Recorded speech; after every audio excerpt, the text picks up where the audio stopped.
All right. Thanks for coming on Can You Survive This podcast? Good Uh, morning.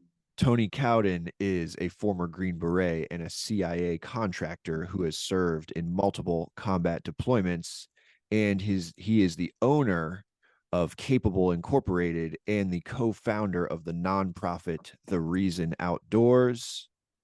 Tony, thank you for coming on Can You Survive This podcast?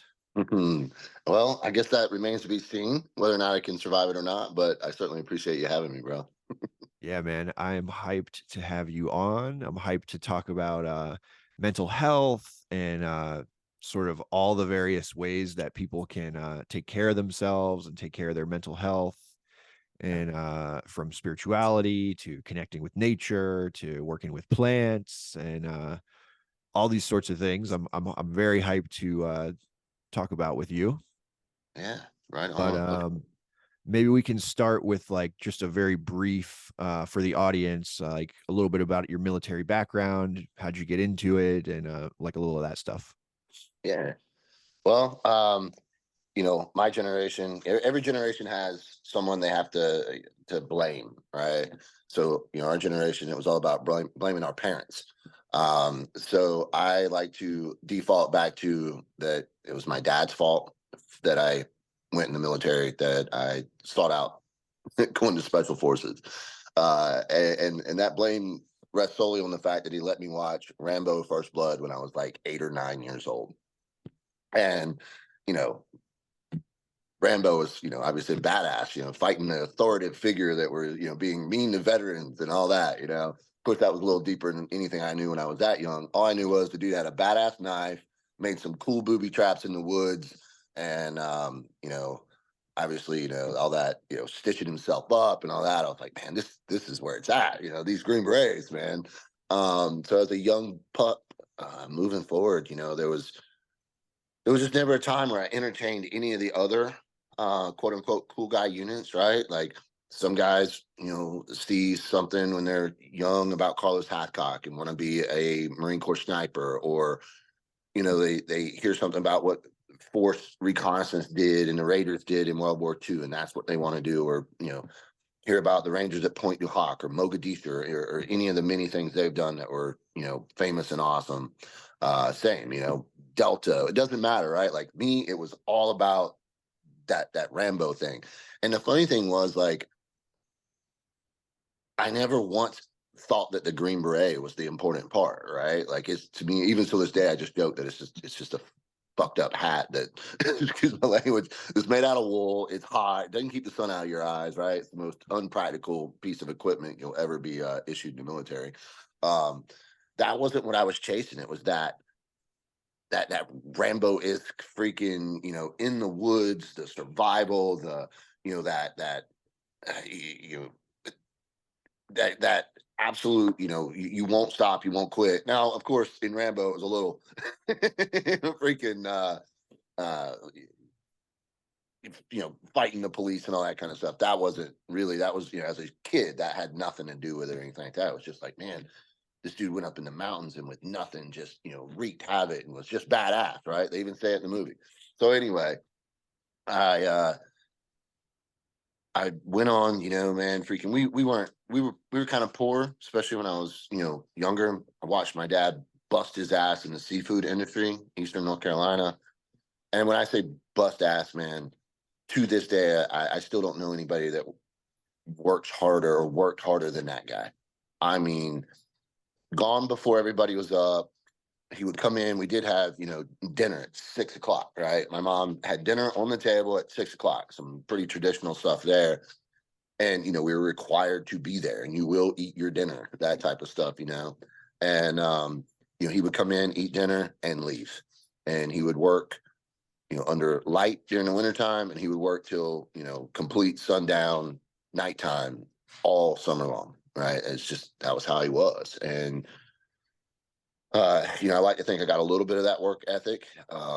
But yeah, man, he really showed me and taught me, I got to be there, and in some ways even help as a young person and a young man grow that business from us just being poor, living in a trailer, to, middle class and blue collar middle class or whatever. But so anyway, he was in the 82nd Airborne, Vietnam guy, freaking that world, and he wanted something better for me, right? There was obviously this is mid 1990s, right? So I wanted to go in the military, and he was all about go to college, and then if you want to go in the military, go in the military, and that was from a place of him trying to look out for me, trying to give me something better than what he did. I don't think he ever really viewed his time in the service as I don't know. My dad was never a look back type of person. So he never really told me much about his service. He wasn't talking about it. What not because of trying to compartmentalize or anything like that. He's just not the type of dude to look back in the late 60s, early 70s when it's the mid 80s, right? He's got stuff to do for tomorrow, the next day, that sort of thing. I like to think I got a little bit of that from him too. But anyway, he didn't want me to go in the military. And so I went to college for a little while. I joked that I was enrolled at NC State, that I didn't actually attend NC State. Uh, you know, I was young, little buck, easily distracted by pretty girls. Like to party. I've talked about it plenty of times, man. I was a bad kid. My mother died when I was, um, you know, in high school, and still very much a young punk.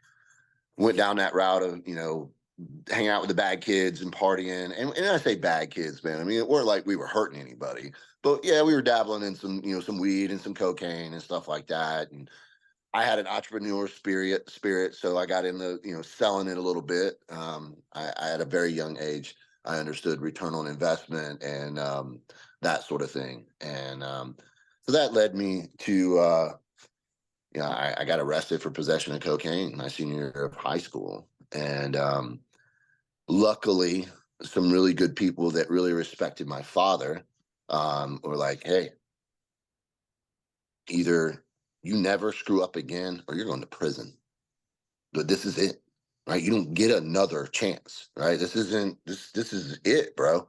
You need to go to college and, pardon the pun, keep your nose clean, and get your life on track, right? This is it. You get one chance, and it's only because we know and love your father, right? It had nothing to do with me, right?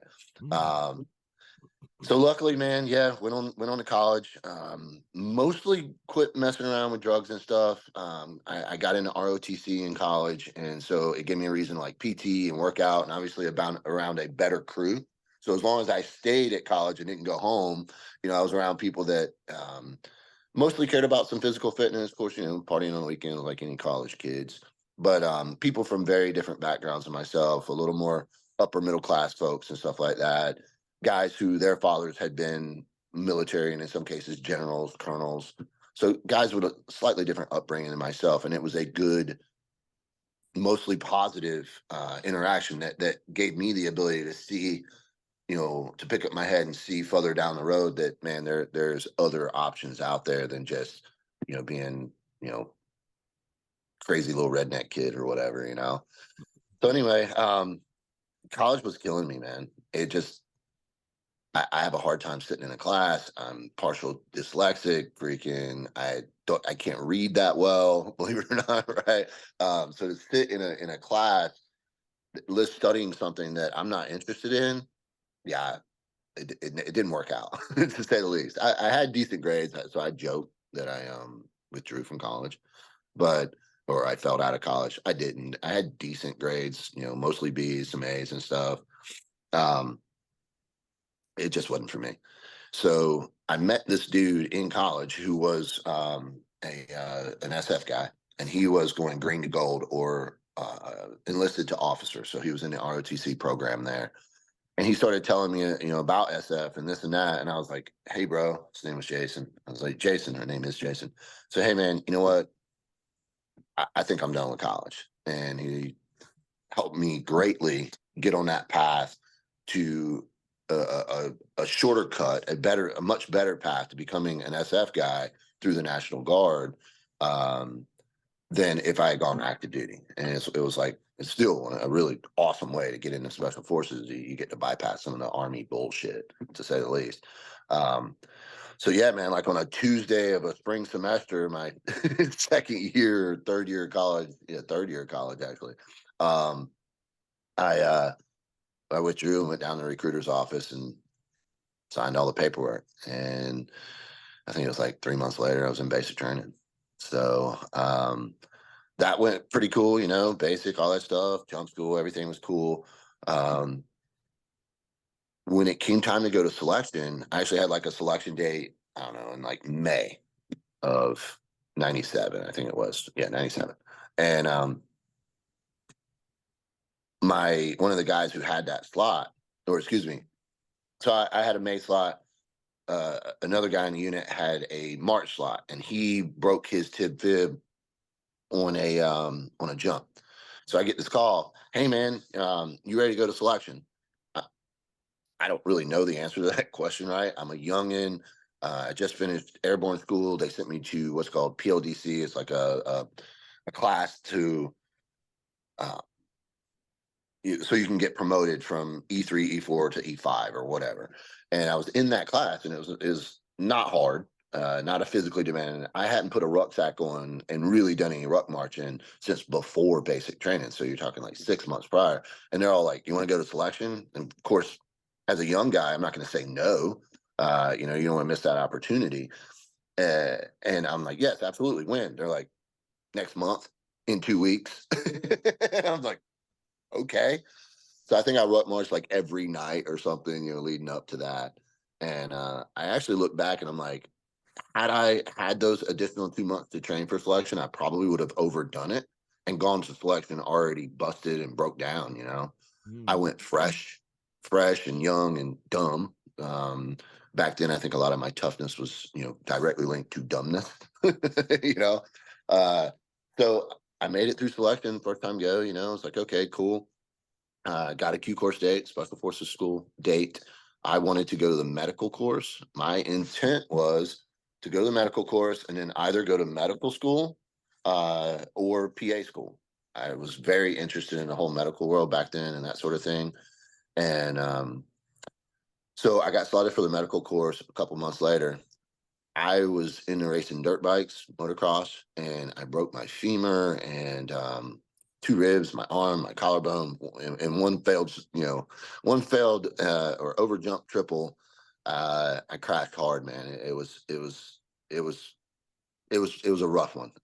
Like third gear wide open on a CR 250, and for guys who have ever thrown their leg over one, they know what that means, man. It was a rough crash.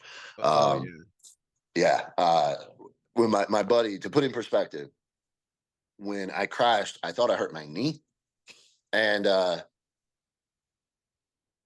was trying to get off the track. I was in second place, so I knew there was a bunch of bikes coming, and I'm laying in the middle of this track on the other side of a berm, on the other side of a landing berm, and I knew these guys weren't going to be able to see me until they were in the air. What I mean? At that point, you're getting hit.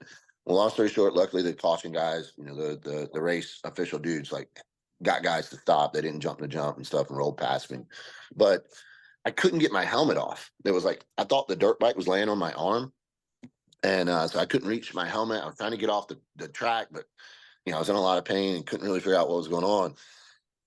It was my boot and leg laying across my arm. Oh, damn. Yeah, my femur was broken, my left leg, and my Oh. left foot was laying up here. My buddy said when he rounded the berm, he could see the top of my helmet and the bottom of my foot. Oh my And god. yeah, and he was a good old boy. Um, oh God, man, what a great guy! A guy named Mel Hardy, man. Sadly, he got killed. He got hit on his Harley Wow. and died from a motorcycle accident. Great guy, man. Just a good old country redneck boy. His son raced, and so he always helped keep my dirt bike maintained and that kind of stuff. Spin the wrenches for the bikes. Anyway, long story short, man, he's just a great guy. And but he was like, yeah, when I saw that, man, he's like, I stopped in my tracks. He's like, I almost threw up. He's like, I had never seen anybody twisted up like that in my life. Fuck. Um, yeah. So anyway, obviously that pushed my attendance of the Q course. It took me a year of rehab to really get back. And even then, when I showed up to the Q course, I was still limping, still a little funny. And I used to joke that, like, on these long distance lamb nav courses, I'm going to have to shoot my azimuths to the right because I'm definitely going to track to the left, with this busted leg. So, uh, luckily, man, the biggest thing that it affected is I didn't go to the medical course because of that time that I lost, that full year that I lost. In my mind, I didn't have that time, you know, towards my goals. So I requested, hey, can I go to the Charlie course? When the Charlie course is our engineer and demolitions explosive school, and they switched me over. It's a much shorter course. So like the medical course is almost 2 years long, whereas the all said and done, the explosive course, the actual just that course is only a few months long, but it shortens the entirety of the special forces school from like a medical course that would be almost 2 years long down to just over a year. So lost a year and then decided to go to a shorter course. Had it not been for switching, I would have not, I would have still been in language school when 9/11 happened. Um, and I would have missed the initial push in Afghanistan. Wow. So it's kind of funny, man. I joke throughout my career that there's these injuries that I had, these instances where I got hurt that changed the trajectory of my career, and in every single case, for the better. Yeah. It's the weirdest shit, right? I broke my back in 2005, and I thought I was going in this direction, and almost like 6 months in a wheelchair, and another 6 months of real hard rehab and all that stuff. That they said you're not going to walk again, that sort of thing. Um, and so that injury changed the trajectory of my career, and that's when I left the military and started doing stuff for the federal government. So Yeah. anyway, long story short, man, that was kind of my path to the military. 9/11 happened.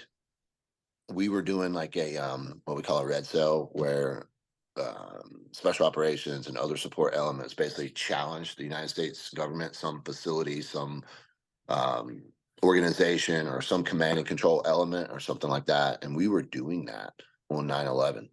Which I heard that story. I wanted, when you brought up 9/11, I wanted to have you talk about that. So, for the audience who may not know, and I actually just learned about this when I was getting ready for this interview.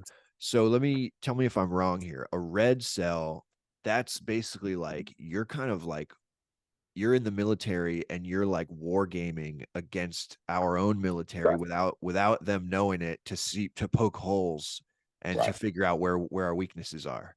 That's right. This is exactly what it is. And it can be something as simple as challenging physical security, like checkpoints, getting onto a base or a facility, or something far, far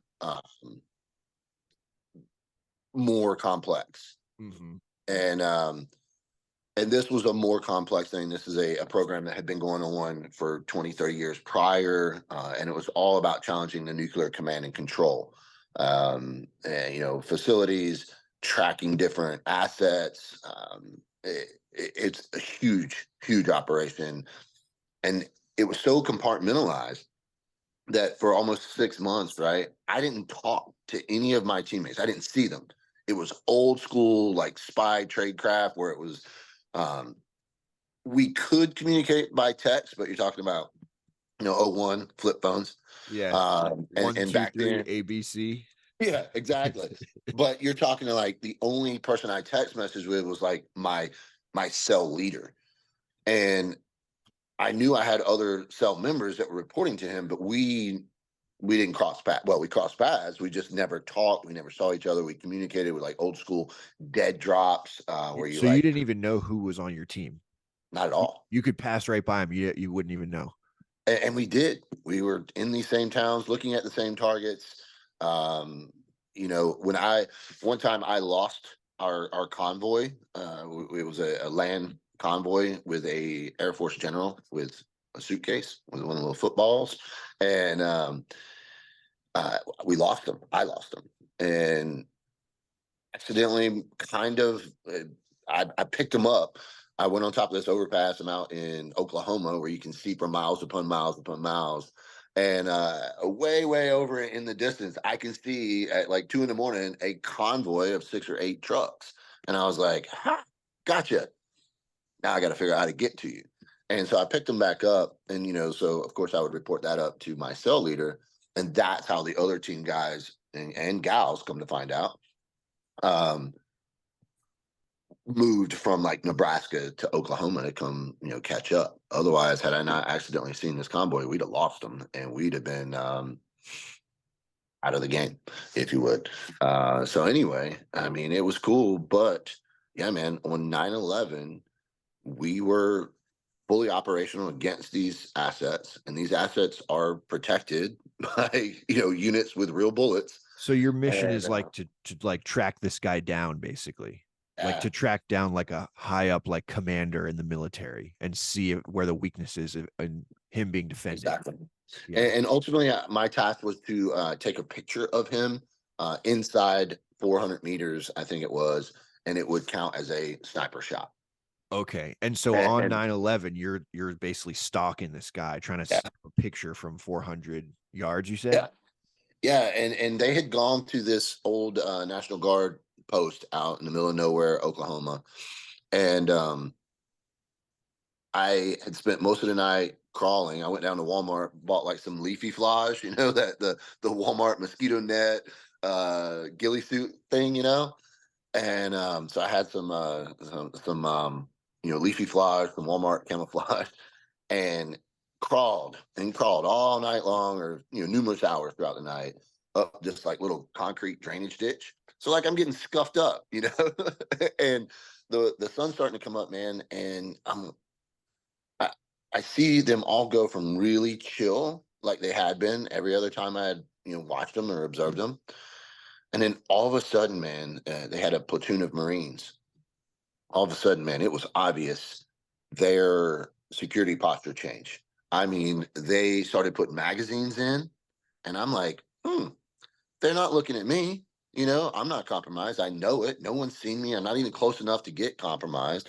And I was like, 9/11 had just happened, right? Those planes had just hit the first tower. I didn't know. So I got a text message that basically said, hey, abort, move to this motel, like an old, ranch style, 1 story, side of the road motel, right?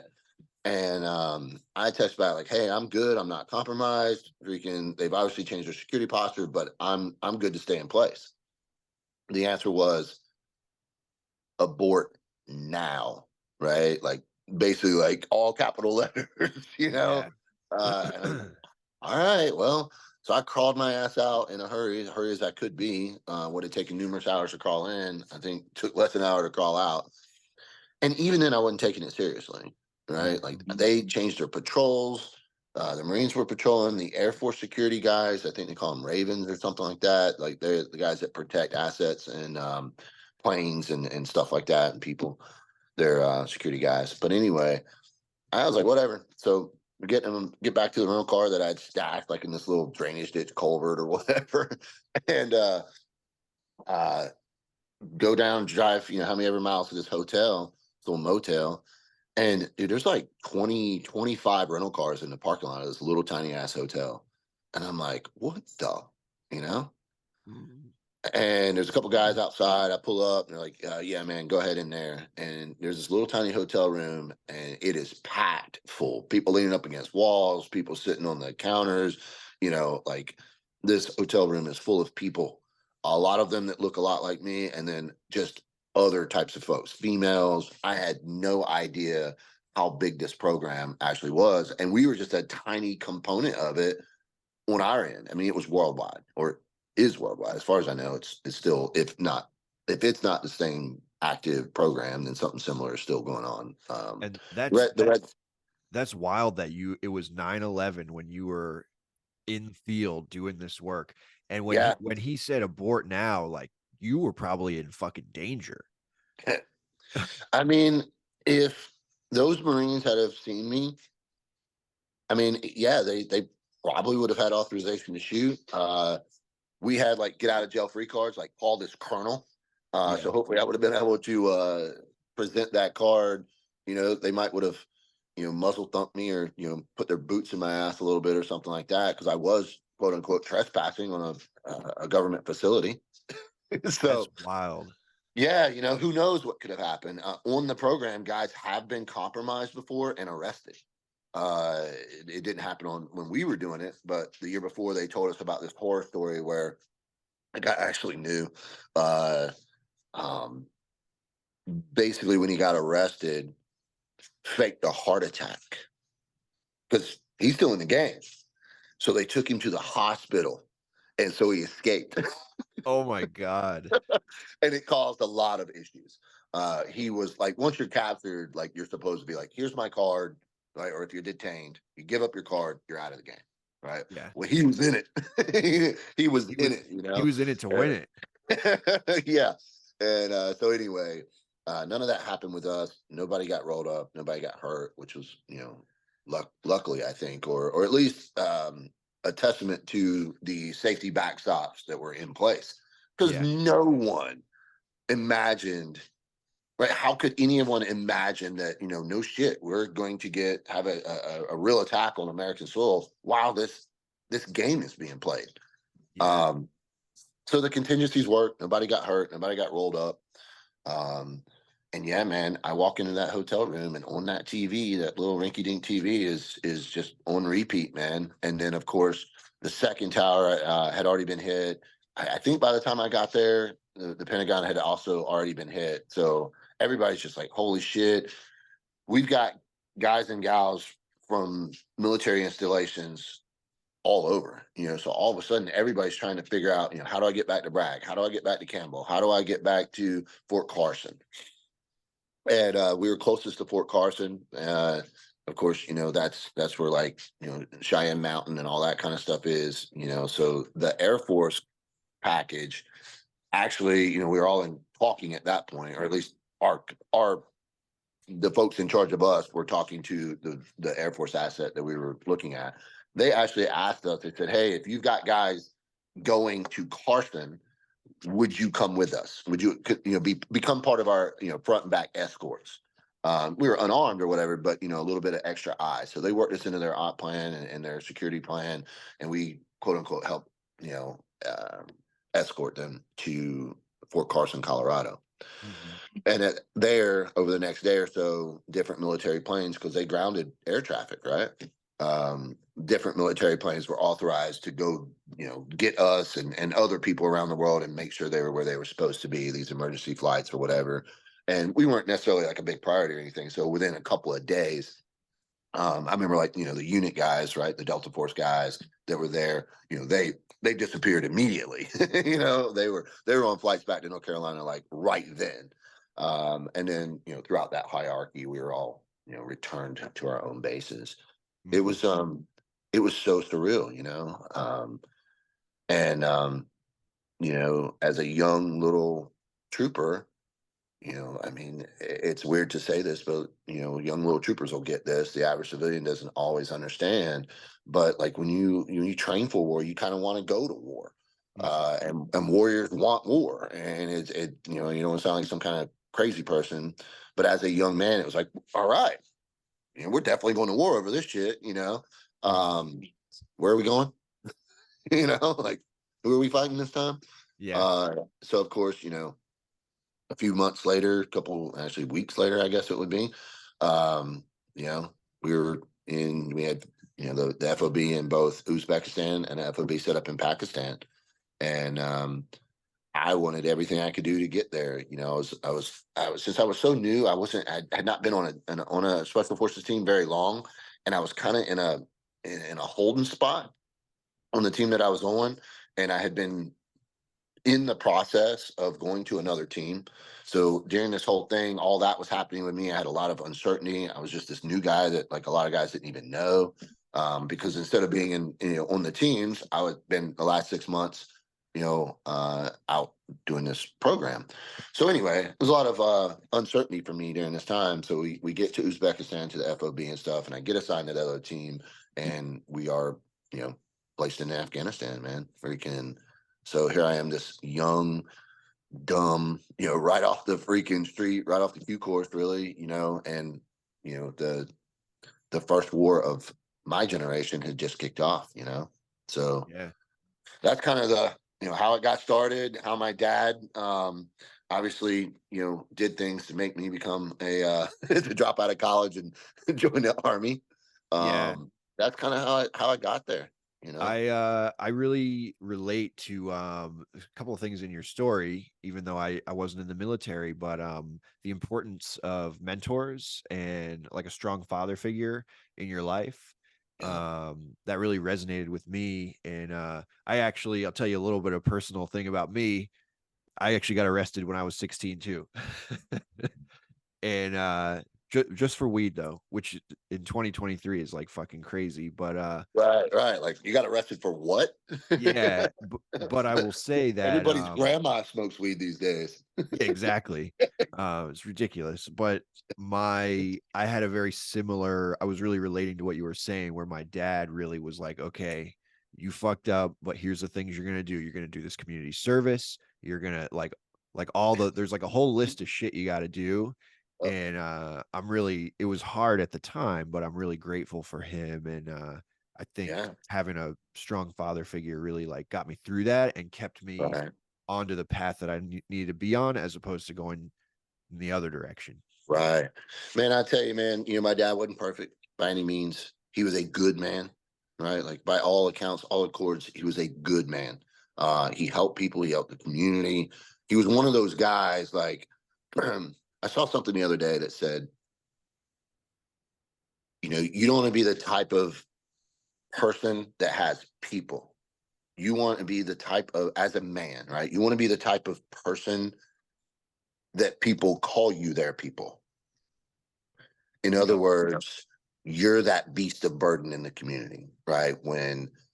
Um, when somebody dies, right, in the community, you're there to console the family. You're going to be a pallbearer at their funeral, or if somebody needs help changing a tire, right? Maybe not that extreme, right? And be honest with you, I was thinking of my father and my uncle. They were those guys in our community, right?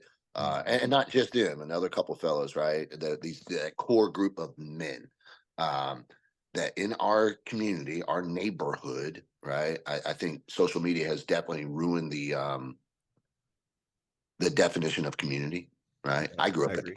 I grew up in a community where if I drove my four wheeler across, you know, Bruce Sprain's nice groomed grass, right? Bruce Spain could give me an ass whooping, you know, right?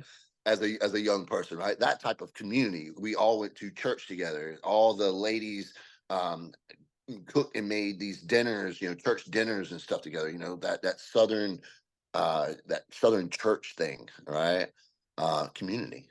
Yep. So my dad was that type of guy. My uncle's that type of guy, right? Where, like I said, man, they've carried many a casket to a funeral as pallbearers. If I remember my cousin was killed by a drunk driver.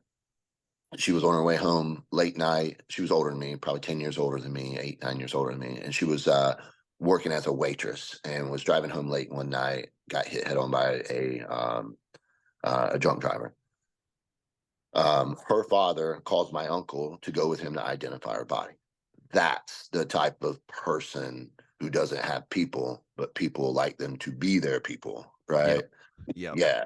And Exactly. so, to me, as a man, right, like, you're gonna be alone in many ways. You're as that strong mentor, man guy, right? Military, that strong badass team sergeant, sergeant major, and they're few and far between these days.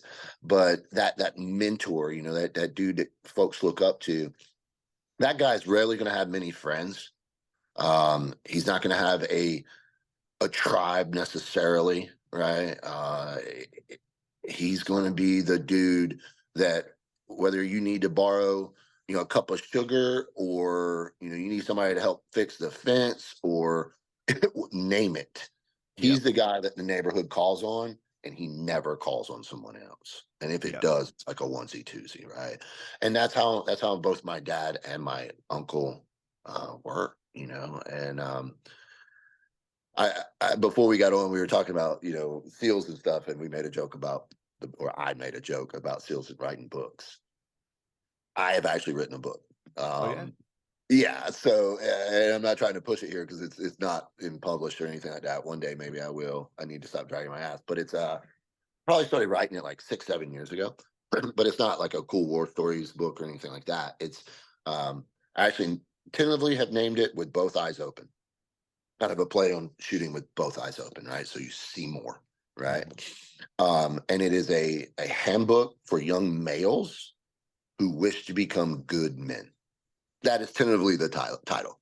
And it's everything from don't finance a Rolex, don't come home from Afghanistan and finance a three-quarter ton, $80,000 pickup truck, private, you know, um, you know what I mean?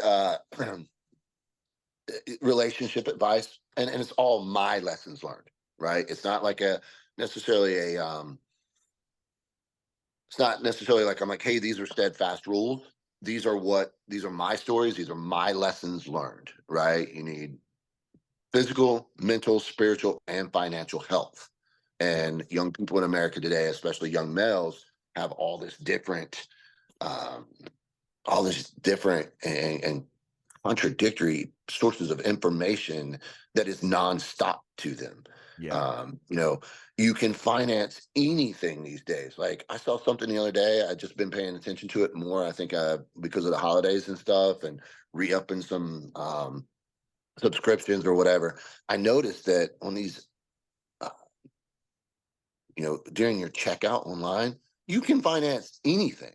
Like hey, turn this $50 purchase into three, $22 payments. Like wait a second, 22 times three, that doesn't even add up. But interest, right? And I'm like, wow, man, you can really finance anything. So, long story short, man, the book has all these different chapters about different stuff, lessons I learned. And one of them is a chapter about being that beast of burden, Yeah. right? Being that guy who's never, people are never going to be there for him, because he'll never ask, but he'll always be the guy that gets asked, that guy. And I dedicated that chapter to my uncle because it's very much my uncle's hell, he's 80 years old, man. He just got done harvesting soybeans. Dude's got heart problems. A couple of years ago, dude was picking corn, harvesting corn, had a heart attack. Um, and instead of like stopping, he kept harvesting corn until the ambulance got there. Oh And my they were god. like, yeah, right.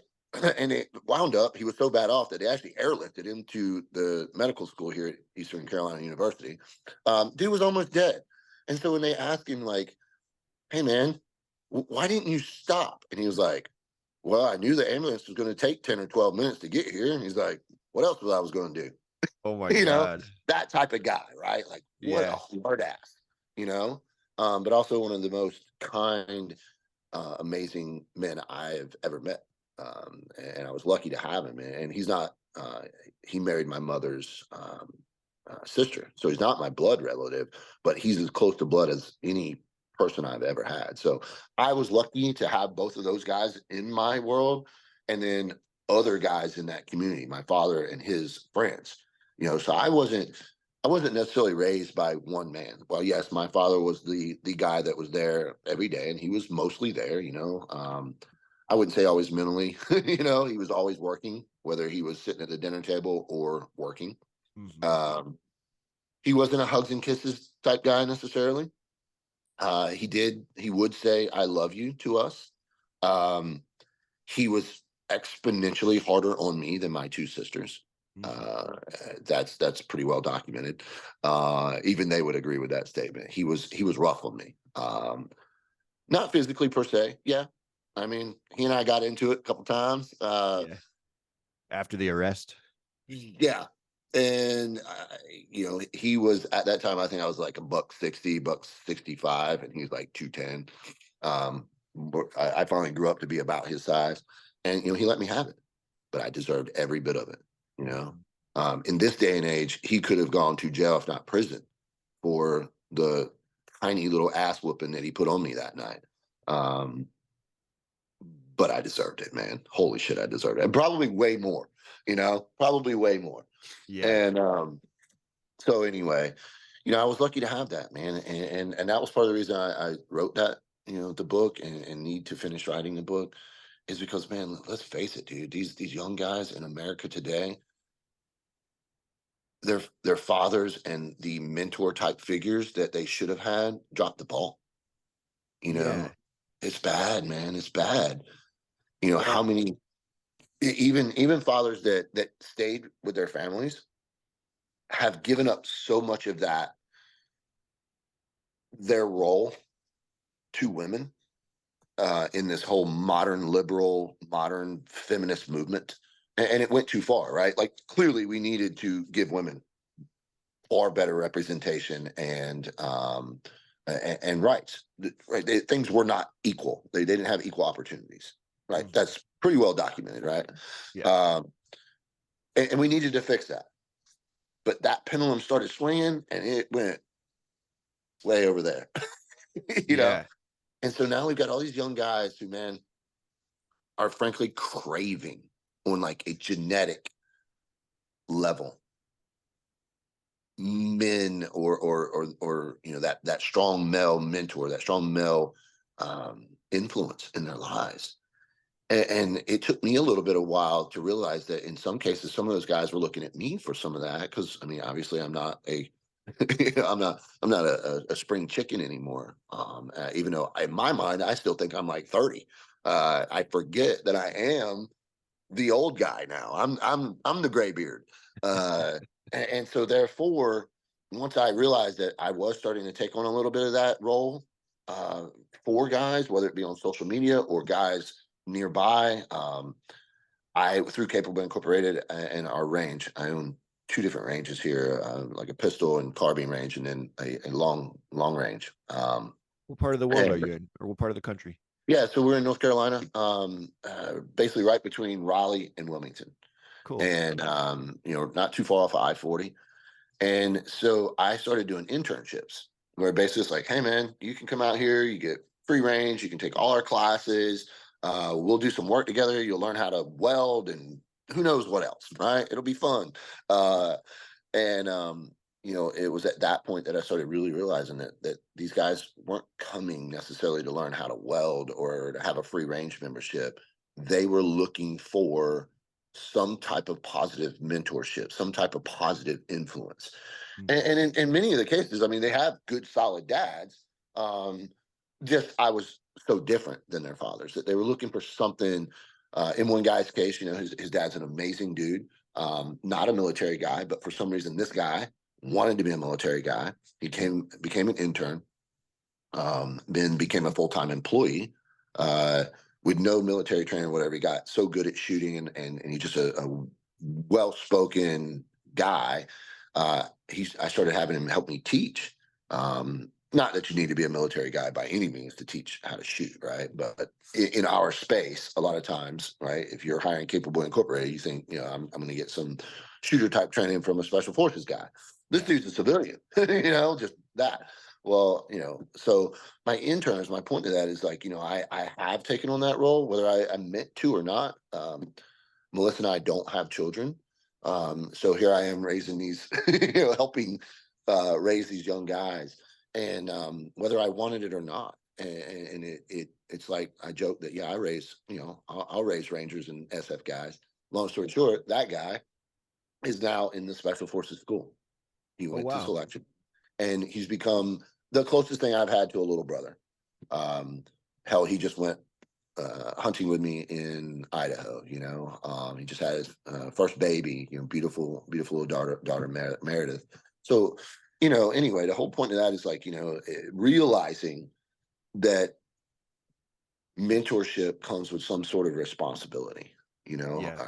Like I have to be professional. I have to be set the standards, exceed expectations, all those things, right? And it was honestly kind of weird, because, I mean, social media was weird to me in the first place. Heck, I didn't have my own personal social media accounts until like 14 or 15, just because of working for the government.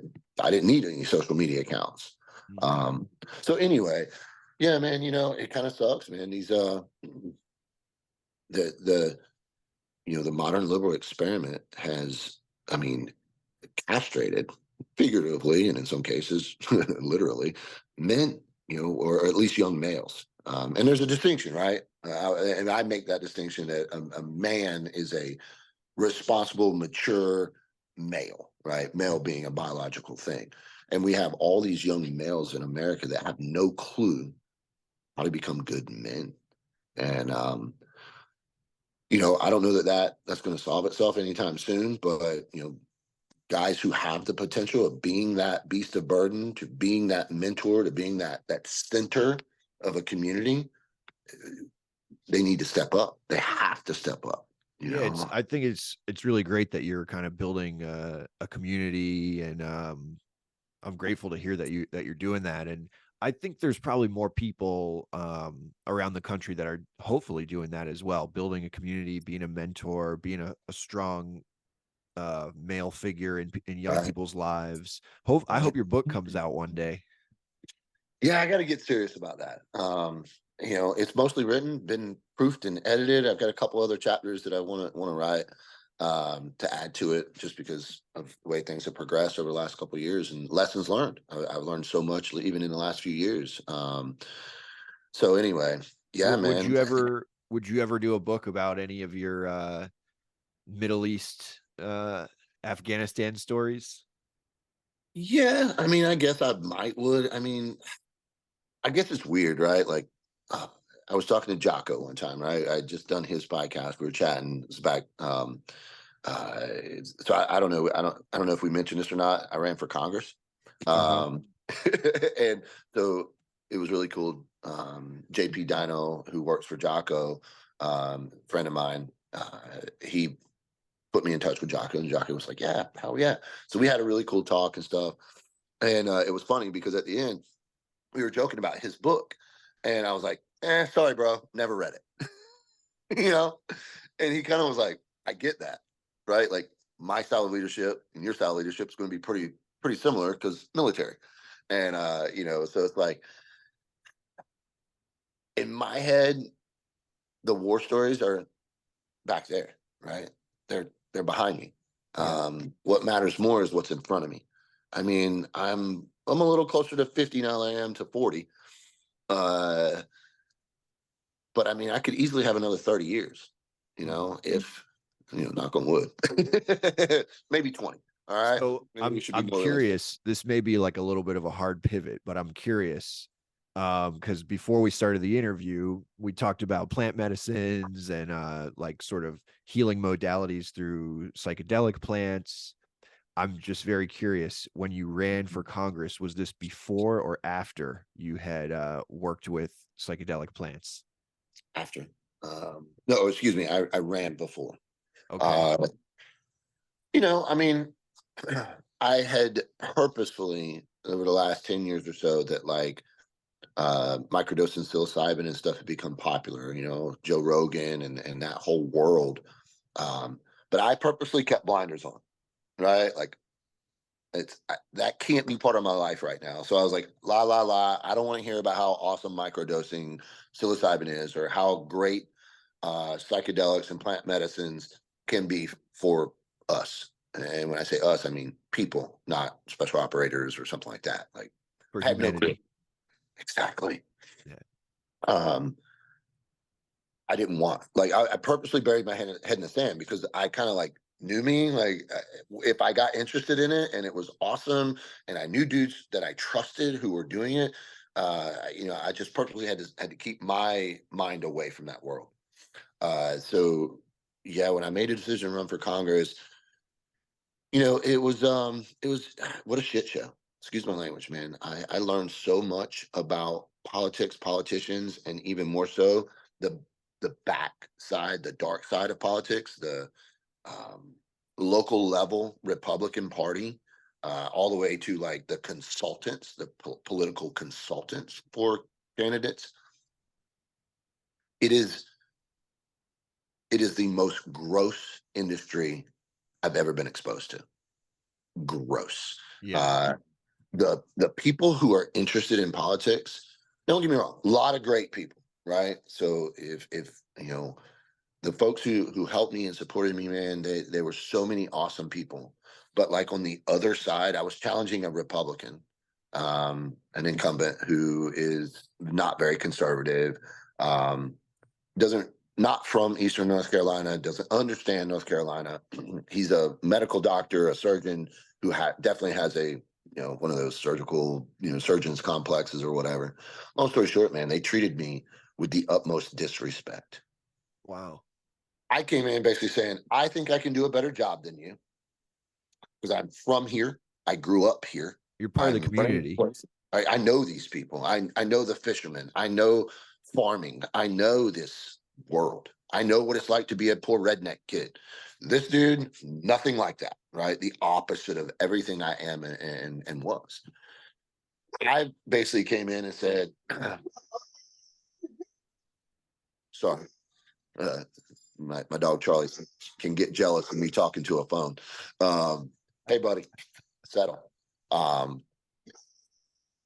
so the amount of disrespect that came out of that, man, you would think, hey, buddy, I'm gonna just put him out. Okay. All Squirrels, good. gotta go chase the squirrels. Uh, yeah, man, and his name's Greg Murphy. And I won't call him a representative because he does not represent Eastern North Carolina. He doesn't care about Eastern North Carolina. Like, election season's coming up, so all of a sudden he cares about Marines at Camp Lejeune.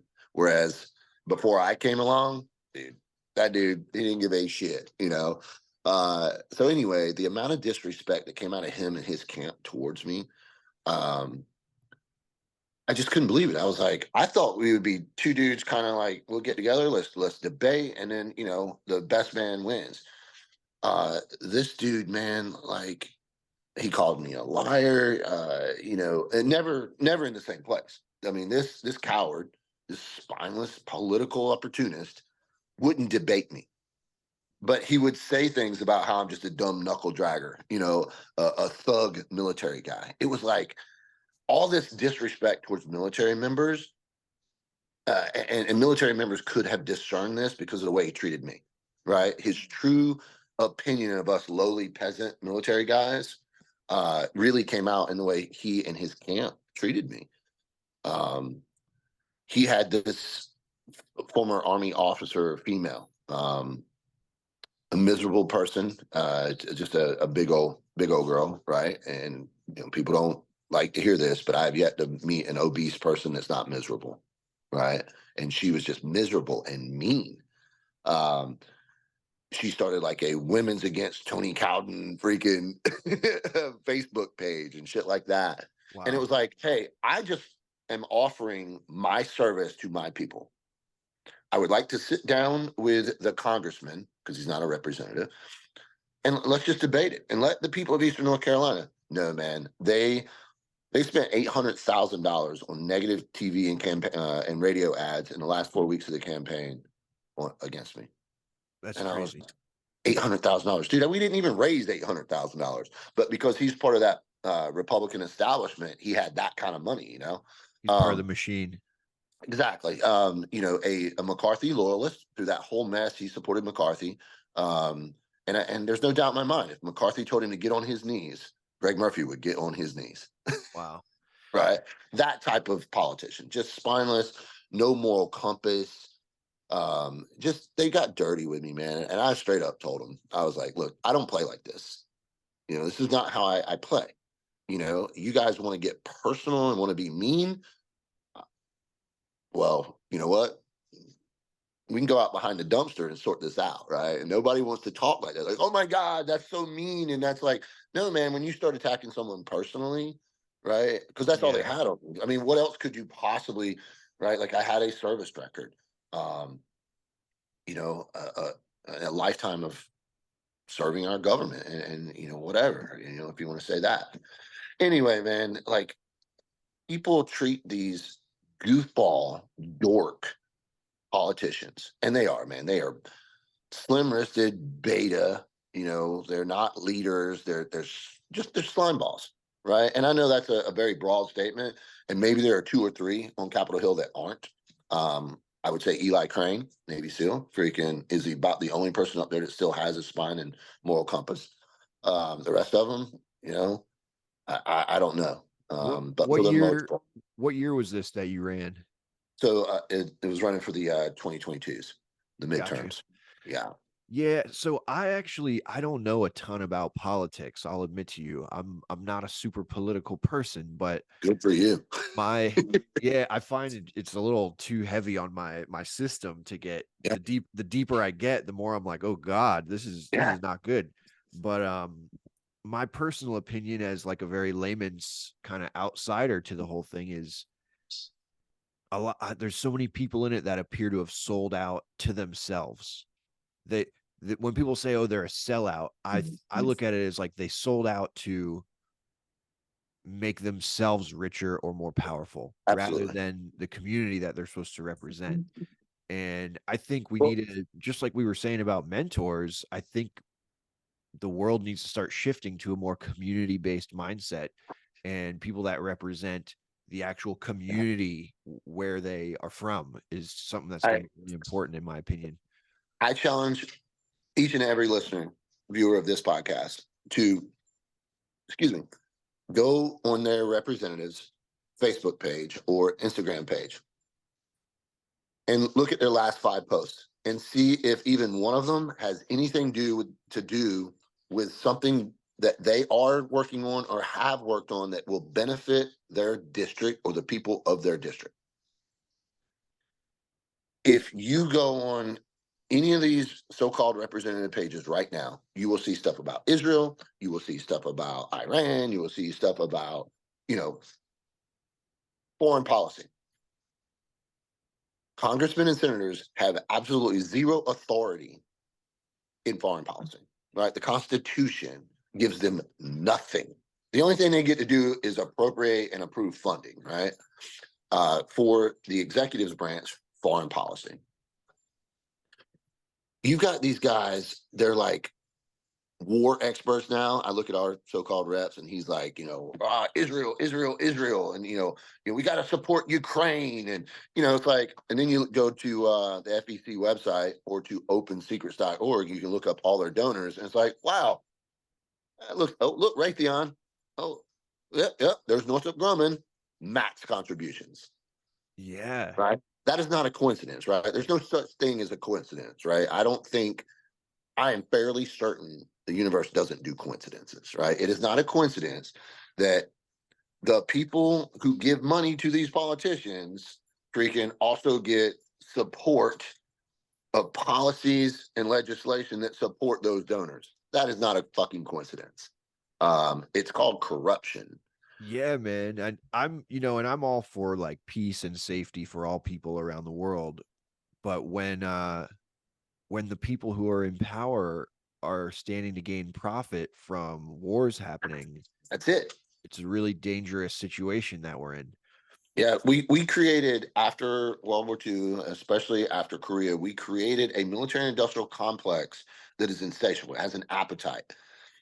If they're not producing new weapons, they're not making money, right? If we're just stockpiling weapons and sitting on it, that military industrial complex is not making money. And, like I said, not a coincidence. You know, I challenge people to look up the easiest way, right? The FEC, Federal Election Committee's website. You can look up every donation to and from a politician. A lot of people don't know this. With your campaign fund as a politician, you can give to other campaign funds, right? So that is how they trade money. That is how our representatives and our senators trade money amongst each other, right? Because they can't gift each other anything, right? But they can trade max contributions to their each individual campaigns, and then also to their political action committees, right? They made their own rules, right? So one of the big things was it was challenged in court, in our Supreme Court, said basically corporations can donate to politicians. You think they weren't lobbied to do that, right? Corporations are not voting entities. How can they legally be allowed to contribute to campaign funds? They are. Well, you know why? How is it? How did that ever happen? Because the people who made it legal stand to benefit from it. Um, Individual human being contributions to political candidates in the United States is a fraction of corporate contributions. I like to point out to people with Greg Murphy, he's like, I'm a conservative, I'm a conservative, I'm a conservative. He pretends like, he's a God-fearing guy or whatever. I don't know. I don't want to question his faith. But you want to know who one of his biggest max contributors is? Pfizer. Pharmaceuticals. Of course. Pfizer, Moderna, lots of different I big pharma see. companies. My thing is that I think the world in general, I don't think human beings are designed to be like aware of things that are way outside of their own community. And I think that's why there's so much distress and anxiety in our country, because we're so aware of things that are not directly in our own community. I think we're kind That's a of good point. designed to be more community based. And in my opinion, like as someone who doesn't know every single thing about politics, I think we need to start shifting towards a more community minded mindset for Yeah. who's elected and who's in power. So like, why does someone who represents part of North Carolina, what does a pharmaceutical company have to do with that? Exactly. You know? Rural North Carolina. Then that pharmaceutical company has zero production facilities in his district. There is one just outside of his district, but not in his district. Has nothing to do with anything that his job would require. Representing the people of North Carolina's third district, and again, right? I'm obviously better educated on that representative, but I challenge people: look up your representative, look who donates to them. And like I said, the easiest way to look at it is this awesome website called opensecrets.org, and it covers not just political campaigns but also like nonprofits. Mhm. I was telling somebody the other day, like, if you want to know, right, to a Second Amendment supporters, right? There are organizations out there that are lobbying and working hard to protect our rights, like GOA, FPC, these organizations, right?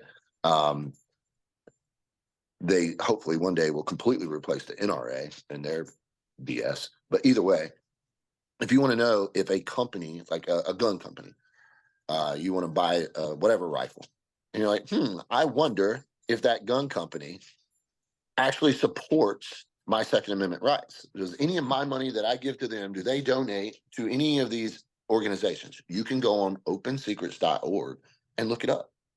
Um, I'll use the example of Daniel Defense, big government contractor, special operations, guns and stuff like that. Daniel's a big company. And their, I think, CEO, not certain, don't quote me on that, someone high up in Daniel a year or so ago made a comment, something about how they went against something the ATF was doing, and the ripples through the Second Amendment bunch. I don't want to call them a community because they're not. All the Second Amendment people were like, "Oh, to hell with Daniel Defense, man. They're not for our rights. They're for government contracts, et cetera, et cetera." However, if you go to donor lookup in opensecrets.org, one of the first, and you type in Daniel Defense, the first thing you'll see is a $100,000 donation to GOA, Gun Owners of America. So while their CEO may have said something to maybe appease the ATF or something like that, and I don't know the whole story, I'm not defending him or Daniel Defense in any way. I'm just saying, if you want to know if your favorite company or your most disliked company donates to these organizations that support things you care about, it's all on opensecrets.org. And why the average American doesn't know what that website is, I don't know. But it should be something we all know about. Yeah, for It's a sure. mess. It's a mess, man. Like I said, I challenge folks, man. Go, look up your representative, your congressperson, and just Yeah. see exactly what they're posting about, and you'll see what they're working on. Right? If they're posting every day on Instagram, um, about Hamas and about this and that world things, dude, that's not their scope. Right? They need to be looking inward. Their job is their district. So Exactly. if you're congressperson is focused on things that are happening around the globe, they're not doing their job. It's not their job. And they would argue with me the opposite. And I'm like, show me in the Constitution where you are authorized freaking any input into foreign policy. Show it to me. It's not in the Constitution. And here's the effed up thing. I would be willing to bet of the almost 300 representatives on Capitol Hill, maybe two of them ever read the Constitution, start to finish. And it's a 5-minute read. You So, know? okay, so you Yeah. ran for Congress in 2022. Seems like they got the big money to kind of push out the community-based guy. So they pushed you out, it sounds like. Yeah, I mean, also there was other factors. Our districts got changed. I initially was running in a district with no incumbent. And that's kind of funny because I had support from other Republican um, congressmen and women. Uh, Dan Crenshaw, all about supporting me. Colonel Walsh, Representative Walsh out of Florida, another one. They're all for supporting me. There was these veteran organizations that were going to raise money for me, blah, blah, blah. When those districts got switched, all that support went away just like that because Greg Murphy is a Republican, right? He's already an incumbent. These guys, no matter if they think you're better than that guy, are never going to support you against him because he's already there. He's the incumbent. He has the at the time the ominous dominus blessings of McCarthy. You know, Got it. yeah. So yeah, there was more variables to the story than just that, but Yeah. we knew once the district switched and I was challenging him that the chances of beating him were zero. We knew Wow. that, so we changed our strategy. My consultant, who was recommended to me by a dear friend who had known this consultant 10 years earlier on another campaign. During that 10 years, something happened to this consultant. He went from being supposedly this awesome, great guy to just this absolute dirtbag. Um, I think alcohol probably had something to do with that, but I couldn't trust him to ever be on time, to ever really tell me the truth. Right? I never felt like he was telling me the truth. And he's supposed to be my right hand man, my expert, my consultant. And so when it came time to switch out districts, and I said, okay, I started looking at Representative Murphy and his voting record, and I was like, what the you know, this dude is not voting like a Republican. And he had been a state representative. So I started looking at his state stuff. Bro, not a Republican, not a conservative voter by any measure, right? Like in most cases, many cases, maybe not most, but many cases, very moderate and Democrat or liberal voting record. Okay. Not a gun guy, not a constitutionalist, right? Um, a wealthy elitist, right? So So I'm curious. I apologize for cutting you off. This is yeah. this might be another pivot, but I'm very curious your opinion on this because I know that you worked with some plant medicines after your congressional run. Do you think more people who are in politics and more people who are in power should try plant medicine? Yeah. But that would obviously go, for everyone. That was one of the conversations I had with one of the staff down with MBO Life Sciences in Mexico, Trevor Millar's group. One of the therapists there, amazing woman. We were having that conversation, and I was like, "Wow, could you imagine if 80% of human beings tried this? Like, we'd have world peace." Like we would. Man, it does, man. For me, what plant medicine, and in my case, Ibogaine and 5-MeO DMT, and it really allowed me to put in perspective what's important for me, right? What's important for me, and therefore me and mine. Um, I think if politicians rogered up, I think that perspective. You know what? I don't know. I think when you have the nature of of a sinister, slimy little scumbag, I don't know what plant-based medicine would do to that human being. I don't know. They might have a Everyone, rough night.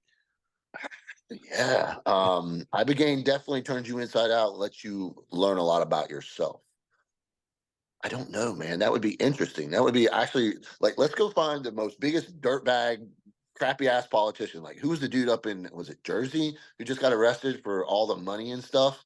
Um, Yeah, I heard about that. He was taking like that guy. gold bars or something. Yeah, yeah. They were paying him in gold bars and Mercedes Benz and yeah, so such a sham, man. Like I really feel like maybe instead of having every politician on Capitol Hill do have a run with plant medicine, maybe we would be better off assigning a single FBI agent to each of them. Just have everything they do investigated. But yeah, man, I don't know. That would be interesting because my experience with plant-based medicines and the guys and gals that I know who have done it, they were all pretty much good people, but struggling Yeah. with mental health and physical health. Did So you I go don't with like know. a did you go with like Yeah, a veterans retreat group? yeah. So there were myself, two former SEALs, and a former Coast Guard, a female that had been in the Coast Guard. Funny, right? We say the universe doesn't do coincidence. One of the SEALs I had known 10, almost 12 years prior, from my gym. I owned a gym in Wilmington, North Carolina, for almost 10 years. And while he lived in Wilmington, he came to that gym, right? Like, oh, hey, there's a Green Beret down the road that owns a gym, right? SEAL says, hey, I'm gonna go over there and work out at that gym. Makes sense. Uh, so I had known him, and whatever happened, he moved on. And I hadn't seen, talked to him, heard of him since. Um, and we're standing there. They pick you up in San Diego, and of course, to drive across the border. And we're standing out in front of the hotel that morning, and we kind of look at each other. Obviously, we're both 10 years older, and he's got way more gray than he had back then. I don't think he had any back then. He's a little grayed up or whatever. He's still almost 10 years younger than me. Um, so we were just kind of eyeballing each other, no big deal. Hop in the van and the little minivan, and we're heading down there. And he's sitting in the front seat. He finally turns around and looks at me. He's like, "You don't recognize me, do you?" And as soon as he turned around and looked at me and said that, I was like, "Holy shit, bro!" you know. Um, so that was really cool, just in and of itself.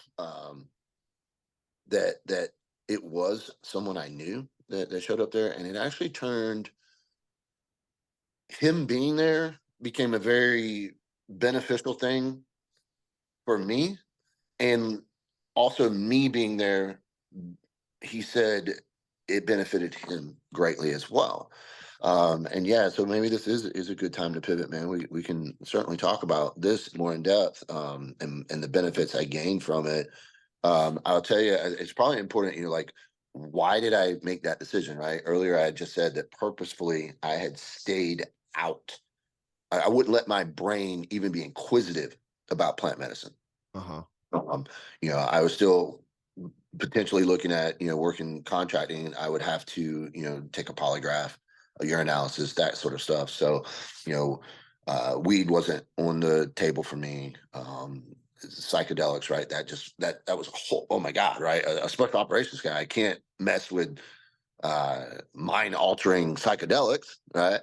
But I was very ignorant then. Um, After about a month after the election was over, as whatever, man, I literally just turned off politics and went back to my life. I was like, you know what? Great experience, met a lot of awesome people. Not for me, mostly not for me because America's just not ready.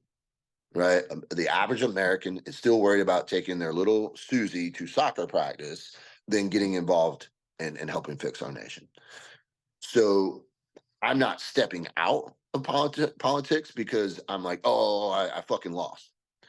For someone like me to win, our assessment, our analysis is that I need $1.2 million, and to get that, I would have to get true backing from some type of organization and their affiliates, right? So that's my assessment.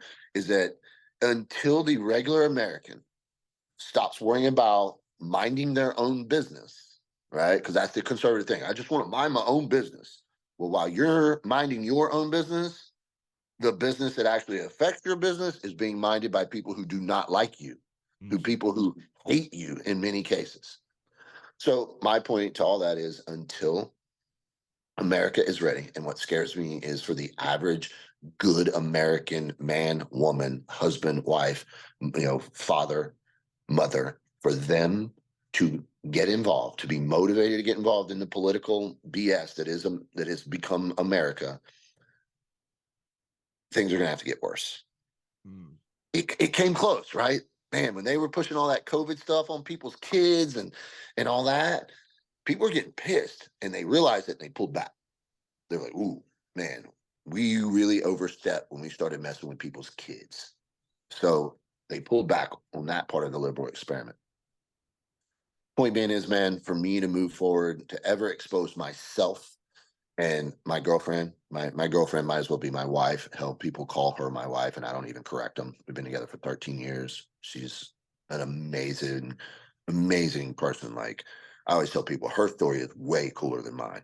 Like she is an American success story. She is the American story.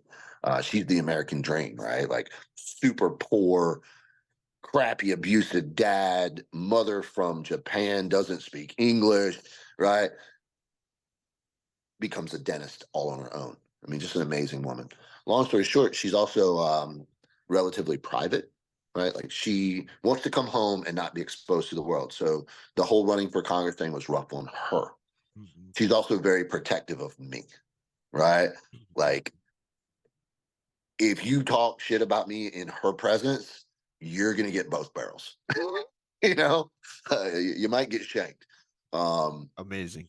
yeah, she's a badass American woman, man. A conservative, believer of God. I mean, and just an amazingly good human being. But because she grew up a little on the rough side, right? Like I said, shithead, abusive, drunk dad. Um, she's got a tough side too, man. It's all well and good until it's directed at me. Um, you know, I always tell her, I'm like, man, I love it so much. Your energy and everything is so awesome until your barrels are facing inward, um, which is, always no fault of my own, of course. Um, no, it was rough on her, bro. Yeah. Running was rough on her. I was gone. I would leave the house 6, 7 in the morning, get home at midnight. Um, it was rough. It was rough on her. We spent a lot of our own money. Um, you know, uh, so anyway, I don't want to expose her to something like that again until America's ready. You know what I mean? It's not me being, maybe I am being selfish, or maybe I'm just protecting me and mine, but I'm not going to expose her and myself to that again until we're more certain of a win, more certain of being able to raise that needed and necessary campaign money. We did great, man. Holy crap. Like people around the nation, our average donor donated $50 and we raised almost 300,000, Wow. right? I didn't have big money from PACs and shit like that. Um, the, uh, the Club for Growth, I sat down and chatted with them. They're a open markets, truly capitalist organization. and they told me, they're like, we would love to support you against Greg Murphy, right? Like he does not support any of the stuff we do, capitalism, conservatism, right? He's like, it's not what he does. But they were like, we're so close to your election, you would be a bad investment, right? Like they weren't going to give me $1 million. They could have written me a $5 million check if they wanted to. Um, but they were basically like, hey, man, it would be a waste of our money. And I said, thank you for your time. I understand. Right. I don't want Yeah. you to waste your money any more than I am. I would rather them take that money and give it to another candidate somewhere else that actually can win the good fight. Right. Sure. So my whole point was, man, once we went after Greg, was just let's test him. Let's see if we can put him on his heels. And being kind of an egotistical person, uh, we made him act like an asshole. He didn't like being challenged. He regards himself as very intelligent, and so like when I would challenge him, say, hey, we got a debate coming up You're not going to be there. I mean, I'm just a dumb knuckle dragger. You should be able to make me look stupid. Right. um, so anyway, that never happened. That's where I'm at in politics, right? Okay. So that's kind of the segue. Okay, plant medicine. The election ended, right? Didn't win. Just like I said, man, I was ready to pivot, switch, get right back to my life, and I did immediately. And then I was doing something, man, working out harder because during the campaign I didn't work out. Lord, it's the first time in my life. Like it's like, man, getting a little thick around the midsection, eating junk food and running crazy hours and not hitting the gym like I was supposed to.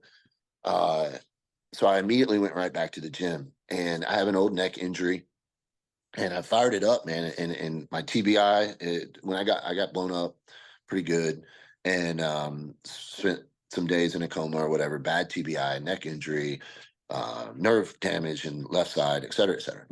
But I went back to the gym and hit it hard. Well, on the way back from the gym one afternoon, my head just started hurting, and I was like, "Holy crap!" I thought I was having a stroke. Oh, wow. It was scary. And I've had headaches since I got blown up. You know, I got blown up in 2009. I mean, I'd had a headache every day since, right? Like, and just gotten used to it. You know, some days it was worse. Some days my neck would hurt more than others. You got Some blown days up in Afghanistan? Iraq, actually. Okay. Yeah, we got hit. We got hit with an EFP, a explosively formed plate. It's the poor man's anti tank weapon, and it was made for Striker, right? The Striker tank. It's like basically a big tank with wheels, with rubber tires. Um, great for urban environments and stuff like that. Big, crazy tank thing, right? Troop carrier tank. Um, and they had made this explosive plate for that. Well, we were in a BMW, a sedan, like an armored, bulletproof sedan, right? Not not a tank. And it did, man. It sadly killed the other three guys that were in the car with me. And for whatever reason, um, yeah, man, I'm still here. Um, so anyway, that injury had always plagued me. With headaches, like I said, nerve damage. My left hand didn't always work. I'm left-handed. I had to switch to being a right-handed person. Um, Holy shit. so yeah, that's interesting. Actually, very helpful, right? Like I told you earlier, my injuries have somehow always led to something good. So when I had to learn to shoot and do all kinds of things right-handed, I learned to teach shooting better because I relearned it as an adult. If Mm, that makes sense. So yes. it gave me these like, because I had to learn to do it, I went through the process of learning. So it helped me, like I learned how to learn, or how to teach people to do it better because I had to go through the process myself as an adult. Yes. Um, so it was kind of cool. I mean, that was a benefit, you know. Yeah. Uh, so long story short, man, this headache shut me down. I pulled off the side of the road, threw up. Like I said, I thought I was having a stroke, man. My whole face and head and stuff was like crazy burning pain. I don't know. It was bad. Stomach, all that stuff, nausea, with no real explanation, other than I had just gone and worked out and had been at the range. So anyway, got to the house, went kind of like, turned all the lights off. I was super light sensitive. Um, the sun. So I mean, all of it, man. It just all I wanted to do was crawl under the bed and hide, and it hurt so bad. And a couple of days, a couple of weeks actually went by of this, and it was a roller coaster. And Melissa came home one afternoon, and I was basically under the bed. Right, I had pulled the um, blankets and stuff off onto the floor. The floor was cool. It felt nice, and like was just trying to hide from the sunlight, the little bit of sunlight coming through the freaking blinds or curtains. And she came in, man, and I was begging God for help. Wow. She thought, because I don't even really remember her being there, right? Like I was out of it. I was hurt and overwhelmed, and nothing would touch it, right? Like Tylenol, none of that. I think I'd taken some Valium. I tried anything we had at our disposal. I had already tried. Well, when I looked up at her, man, she thought I was begging her for help.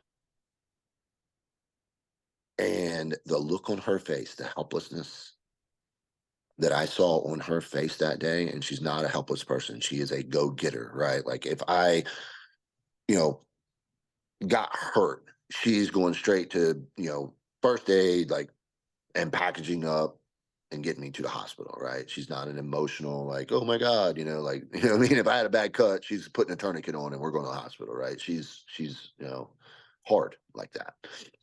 And this look of helplessness that I saw on her face, I was like, oh my God, it broke my heart. And I was like, okay, we got to do something.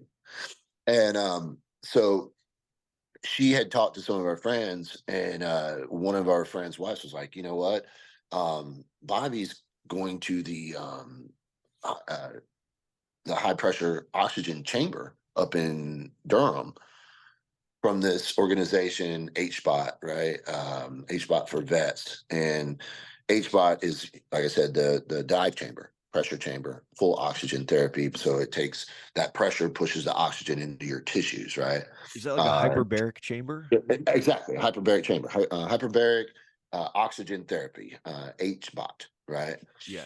And and it helps with different things. I think it helps with healing quite a bit after surgeries, all that. All that is well documented, right? Yeah. Um, and like I said, all it is high pressure. It pushes oxygen, pure oxygen, into your system. And a lot of folks don't realize this. It's the opposite. Like when we talk about altitude, there's no oxygen at altitude. That's not really true. There, of course, there is less oxygen, but it's less oxygen. There's less pressure, partial pressure. I think it's Yeah. Boyle's law, uh, that pushes the oxygen in your tissues. So the higher in altitude you go, the less saturated your body is with oxygen. Well, when you go underneath water or in a dive chamber, pressure is added, so it forces this oxygen in your tissues. Yeah, I've Uh, seen like someone go in there and like when they turn it on, they're holding a bottle to show us, like a plastic bottle to show us, and yeah, the bottle crunches down. So it's yeah. just pressing all that oxygen into your body. That's right. You folks have seen it on a lesser scale. Like if you have a bottle of water and you're on an airplane, most airlines are pressurized to 7,000 feet or so. So it loses a lot of pressure, and then as you're landing, you feel your ears tighten up, Valsalva, and that bottle of water you were drinking at 7,000 feet interior. As you land, it crunches. Right, same deal. Yeah. Um, so yeah, man, I was doing the HBOT therapy and I was seeing a little bit. I went to, but went back to the chiropractor to see if it wasn't coming from my neck. Um, the headaches went away. I'll tell you this, man. So I'll back up a little bit. I um I think it was the next day after Melissa came in, I was still hurting really bad. She calls me and I'm just like, baby, I'm still all left up, blah, blah, blah. She calls my next door neighbor, right? Who is at the time, I think he was 24, maybe he was 25 years old, farmer, right? He's just a good old redneck boy. Loves Miss Melissa, loves Melissa freaking. She calls him and says, hey, man, Tony is effed up. I need you to go over there, get him, put him in your truck, and take him to the hospital. And he's like, yes, ma'am. Yes, ma'am. And he goes, but what if he doesn't want to come? She said, Gavin, his name's Gavin, said, put him in your truck and take him to the hospital. I don't want to hear any other excuses. He's like, yes, ma'am. Well, I'll tell you what, man, I was so hurt. I didn't even argue. I got in the truck. He took me to the hospital in Wilmington, and they gave me a migraine cocktail, right? It's like morphine, Reglan, the anti-nausea, I think Toradol, an anti-inflammatory, and then maybe some prednisone. Anyway, they call it a migraine cocktail, and Right. it didn't do shit, nothing, Wow. nothing. Um, it did relax me. They gave me a CT scan, right? TBI doesn't show up very good on CT scans. They were like, well, your head looks fine. You didn't have a stroke. Okay, cool. Well, that didn't really, explain much. So anyway, um, very good friend of mine. uh, I always laugh because in our community, this guy is kind of known as being like, a little bit wild, good at the job. So, a fellow named Johnny Primo, um, former third group special forces guy. I knew him because a good friend of ours, we didn't know each other at the time. A good friend of ours was killed, and we met via that fellow's death and became very good friends, brothers out of it. So through this whole thing, right, I started this H-spot therapy. I talked to Johnny, and he's like, "Hey, I'm going to Mexico to do this Ibogaine." And I'm like, "You're doing what? Like, what kind of weird hippie bullshit is this? What have you gotten yourself into, crazy boy?" And he's like, "No, it's this plant medicine, and it's like psilocybin or mushrooms, only way more intense." And at the time, he had already done microdosing with psilocybin retreat. I can't remember if he had done ayahuasca or not, but I know he had already done like 5-MeO, the other stuff that's a little easier to source in the United States. He had Uh-huh. done lots of those retreats, and still had not really found his solace, his peace. His story won't tell it, man. He had a really rough childhood, like exceptionally rough for Mhm. a young boy. So childhood trauma, I really think childhood trauma is worse on a human being in that it's happening or happened before or during genetic expression as we become a true human being, an adult human being. So Yeah. it becomes more ingrained or just really like part of the psyche, Yeah. as opposed to, some of us who our traumas, our bad experiences in life happen as adults. I really think that type of trauma is easier to overcome because it's not really part of my psyche. You know what I mean? It didn't happen while I was becoming a man. It happened afterwards. Yeah. And that's my assessment, right? Clearly, I'm not a mental health professional. It's just observation, talking to folks like Johnny, talking to folks like Melissa. I really, I have a special place in my heart for people who experience childhood um, traumas, bad experiences, abuse, whatever you want to call it, or whatever the mechanism was, right? Because it could be abuse from a father, it could be abuse from a neighbor, it could have been a car accident where you saw your mom freak out. You know what I Right. mean? Where Right. you weren't even hurt, right? PTSD comes in so many different forms. But as a child, I think that's a big deal. Long story short, man, freaking Johnny had a bad childhood. Found a place in special forces where, I mean, let's face it, the war's going on, an outlet for all and everything that he was. The war fit him. Being a warrior fit him, if that makes sense. He's a stud. Everyone knows he's, in the community, he's a stud. But he's also kind of well known for, if he drinks a little bit, he might get mean, right? Mhm. And he was drinking a lot, like a lot.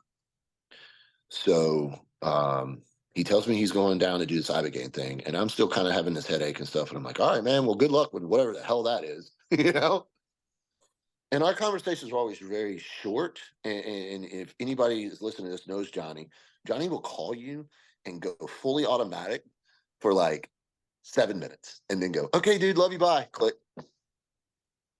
And you're like exhausted. You're tired, from talking to him. I think everybody knows someone like that. But that's kind of how Johnny was. That's how he was. So week, 10 days, whatever goes by. And I hadn't heard from him. I'm like, man, he was supposed to be back from Mexico last week. What the fuck? So I text him, "Hey, bro." He's like, "Yeah, man, I'll call you in a few."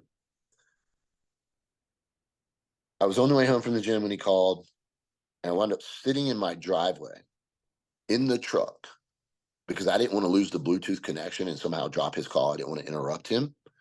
He talked about his experience in Mexico with Trevor and those folks doing Ibogaine and 5-MeO. He talked for 2 hours and 41 minutes, Wow. and I listened. And I mean, in detail, from the food that they served down there, which was amazing, to just the whole experience, to what he saw on Ibogaine, his guide that guided him through that journey. A lot of people have guides. I had one.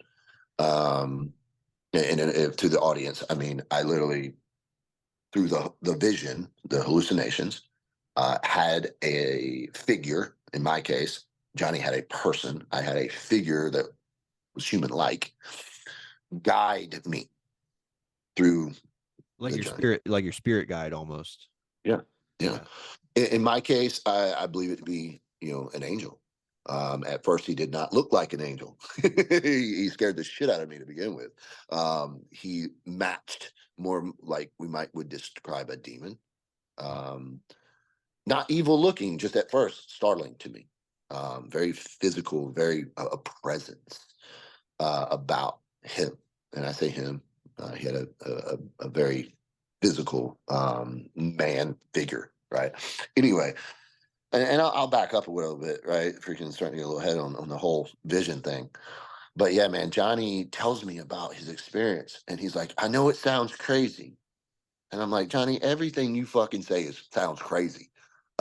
You could describe your cup of coffee in the morning, and it'll sound crazy because everything you do is crazy." And he goes, "Well, yeah." I was like, "Hey, man, I got one question," because he goes, "Yeah, and the fucked up thing, dude, my headache from my TBI is gone." And I went, "Wait, what? What'd you Wow. just say?" And I was like, "I got one question. How do I go? How do I get there? Right? I don't care about all that other stuff. I don't give a shit about mental health. I've got most of that together in my world. At least I have a way of, my way of managing it. I have never suffered from PTSD, and those words are important. Suffered from PTSD. Do I have it? Of course, but it didn't mess with my daily life. I've not had one full day of my life where PTSD ruined my day. Right? I've Amazing. never been depressed. I get up in the morning and I go do stuff. I have if I have a lack of purpose, which I think is the true cause of veteran suicide or suicide in general, lack of purpose. Yeah. If I wake up in the morning and I don't really have anything to do, I make it up. I find shit to do. I People are like, "Dude, you're always so busy." That's probably how I cope, right? I stay busy. Yeah. But then again, it might be a genetic thing, man. Like I said, my dad worked sun up, sun down, and more than that. So, and like I said, so maybe it's a two-part, you know, And thing there's physical, I'm guessing there's a lot of physical activity involved in that, and my opinion is that helps a lot. Getting moving, getting your body moving, getting outside, getting some outside. sunlight. Absolutely, bro. There is no doubt in my mind, right? Like, um, my computer, my workspace is on my front porch. I Oh, just nice. on Saturday built a basically a swing, a queen size swing, 4 chains, right? Just a platform, a little thing, raise it up, and put a TV out on the front porch. So, like in the evenings when it is time for me to settle down and turn my brain off, I'll watch something stupid on TV, a documentary. I've been watching a lot of Kings and Generals history on YouTube. So I call it bubble gum for the brain, right?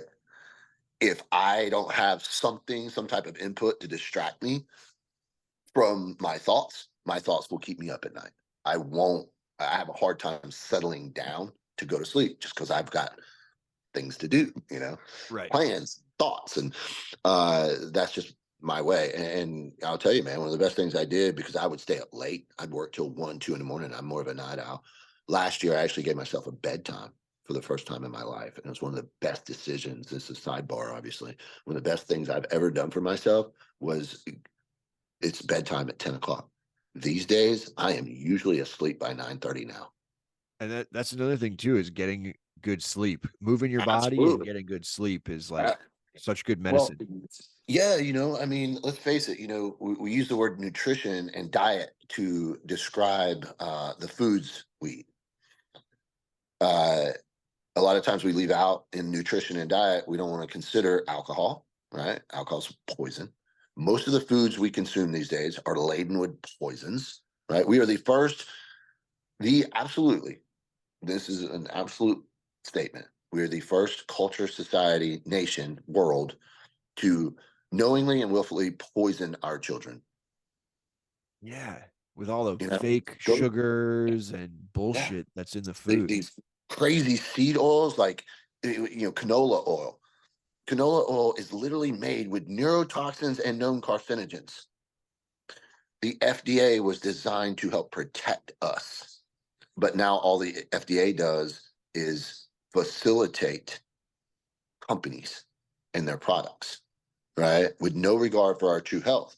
Why? Because the people who are working there don't care about health. They're not into it. The average American does not give a shit about their physical health. They do care about furthering their own interests, monies, and banks accounts, right? Lobbying.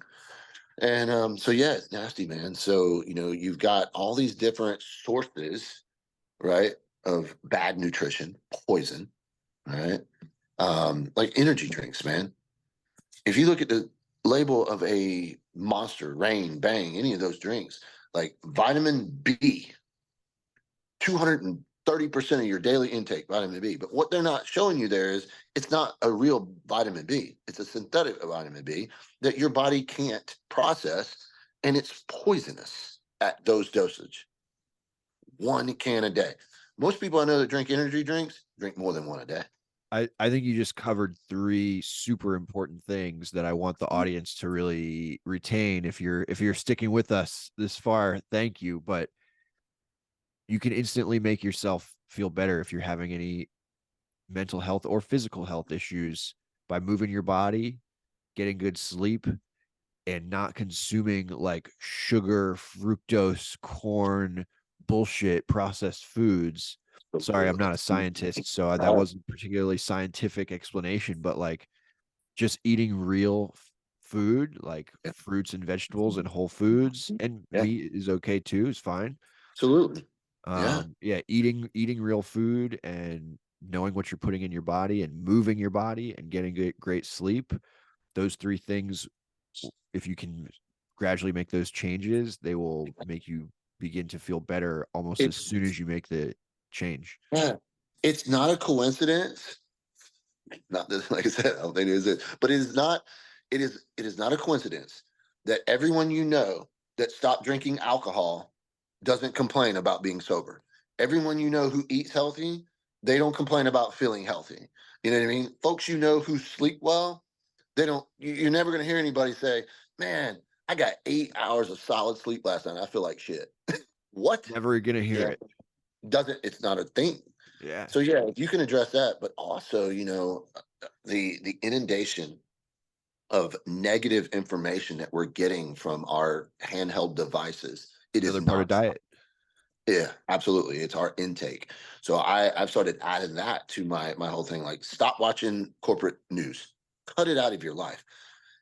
I went through my feed and I still find one pop up every now and then that's political stuff, whether it was like Dan Crenshaw's social media page or like DC Drano or any of these very political, especially the Trump supporting world. I don't believe, I think of the roster, Trump's probably the worst or the best of the worst we have running. But like, I don't worship that dude, right? There's no man on this planet I worship, and there are a lot of weird people that worship. I think it's weird to worship Donald Trump. I don't think he's going to save. He's not the savior. I I think know. it's I think it's weird to worship anyone in government at all. Absolutely. The government is not here to save us. No, and to think Donald Trump is somehow the guy who's going to lead us out of this mess, well, we already have 4 years to show that that's not true. But I I, do think you just covered a fourth thing that I really appreciate you saying. And I've said this probably on the last three episodes is that I cut news out of my personal diet. And people maybe think I'm crazy for saying this, but I don't believe that our nervous systems were designed to no, they take won't. in so much negative information that's not even directly from our community. Yeah, yeah, it is insane. So I tell folks all the time, like, go through your feed, and if you're following all that mess, unfollow it. Go to your search in Instagram and type in puppy, right? And then go through and, like, I don't know, hunting. Nature. Follow elk hunting. Follow the hashtag deer hunting. Whatever you're into that interests you in a positive way, follow that hashtag, and that's what your feed will get inundated with. And you know, hell, I had to unfollow a good friend of mine yesterday because his feed is nothing but crime around the United States. Hey, I know Chicago sucks ass. I know LA sucks ass, right? It's why I don't live there. The crime rate in Harrows, North Carolina is is zero, right? Like I don't have to carry concealed around here because none of these other good old country boys and rednecks are going to cause any problems, you know? And it's not Yep. like the fucking thugs and gangsters in Wilmington or Raleigh are coming out here to do business, right? So, Yeah, I don't think yeah. we're designed to see like No, these big issues that are taking place in communities that we're not even a part of. I think tough, it's man. super unhealthy. And but And yeah, you can hack the algorithm and show you beautiful nature scenes exactly. and stuff like Right. that. And that's called being in control of your life. You know, I Yeah. can control, censor, if you want to use that word, I can control what I look at on this phone. I can control what I put in my mouth. Right. Um, I can control so many different things of my life. Right. Um, and if I'm not, I'm being irresponsible. At this point in my life, like I said, I have withdrawn. I had a much bigger group, right? You know, we all hear that. You're the sum of the people, 5 people closest to you, or some shit like that. All that Yeah. stuff. It has some warrant to it. I have shrunk my sphere quite a bit, and really, like I said, Ibogaine helped me so much to realize what is truly important. I have many times in my life overextended myself trying to help folks. So instead, I said, hey, instead of quantity, I want to do quality. Yeah. So that's just where I'm at in life. But yeah, man, it's like I said, our diet. Yeah. When I sit down and I do, man, I have guys off of social media sometimes who are like, hey, man, I just got out of the military, or I'm getting out of the military. I could really stand to talk to somebody, man. Freaking just, you've been there, done that. Can you take a minute and chat with me? I'm like, yeah, man, absolutely. Give me a call. And I'm like, hey, man, these are the things you have to do to be healthy, right? Yeah. Because you're getting ready to go from comfortable, right? We get comfortable in the military. Um, you get paid on the 1st and the 15th, just like welfare. Um, right? I always joke the military is just socialism in uniform. Uh, and we literally get paid on the same day as welfare recipients, right? But you're getting ready to be inundated with all these things and stuff that it is not going to be comfortable to you. It's not going to be familiar to you, right? So it's going to be stressful, right? That allostatic load, that combined load of stress on our bodies, physically, spiritually, mentally, all that stuff going to weight you down. So if your body is not healthy, your mind is not healthy, and you're not doing healthy things, well, then it's unhealthy, right? It can't be anything else. If it's not healthy, it has to be unhealthy, right? Yeah. Yeah. That's deduction.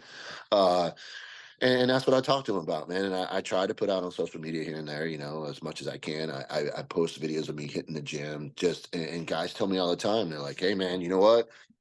You inspired me to go to the gym. I'm like, cool, it's worth it, right? I can videotape a couple of sets in the gym and throw it up on the instas or whatever. And if that motivates some young man to hit the gym or get into running or just be healthy, then it's worth my while. And I also want to add, just say thank you for taking those guys' call when someone reaches out and being there to say, hey, I'm here and here's what I do. And it's, watch my diet, work out, get good sleep, don't take Yeah. too much news. But yeah, thank you I for try, taking man. those I calls. I try to answer all my DMs. I used to be able to, and then my page grew a little bit, and so now it's kind of random. Like, if I get it 20, 30 minutes a day to answer a few DMs, I'll just randomly pick them and answer them. So I don't get to. I'm fearful that that I might miss that one guy that really needed my help. It's a weird fear, I guess. So every now and then I try to put out on social like, hey guys, more DMs than I used to get. Can't answer them all. If you really need me, email me. Yeah. Stuff like Yeah. that. I try, man, because I do. If some young man or woman needs to talk to somebody, I want to be available. It's amazing. You Yeah. know, shit. It's like I've been lucky enough throughout my career to have my life, not just my career, right? To have people that I could reach out to, and they help me. Luckily for me, it was like my dad, my uncle, a couple other leader type dudes in the military. So if a guy doesn't have that, he's reaching out to some dude he don't fucking know on social media. Clearly, he needs it. So Yeah. anyway, I Yeah. try. I do So try. I do want to get into the Iboga and the 5-MeO, but I want to check. How are you doing on time? I just want to be mindful because Oh, we've been. I'm good, brother. I know hell we're already into it. Geez, holy crap. We're at 2 hours. Good shit. I just wanted to make sure that I want to be mindful Yeah, that if that make sure you're good to go. yeah. I do want to use the restroom real quick. I'm going to do the same. I'll be right back. Thank you for checking out part 1 of this episode with Tony Cowden. We will be back next week with part 2 to dive into his story of working with Ibogaine and 5-MeO DMT and more.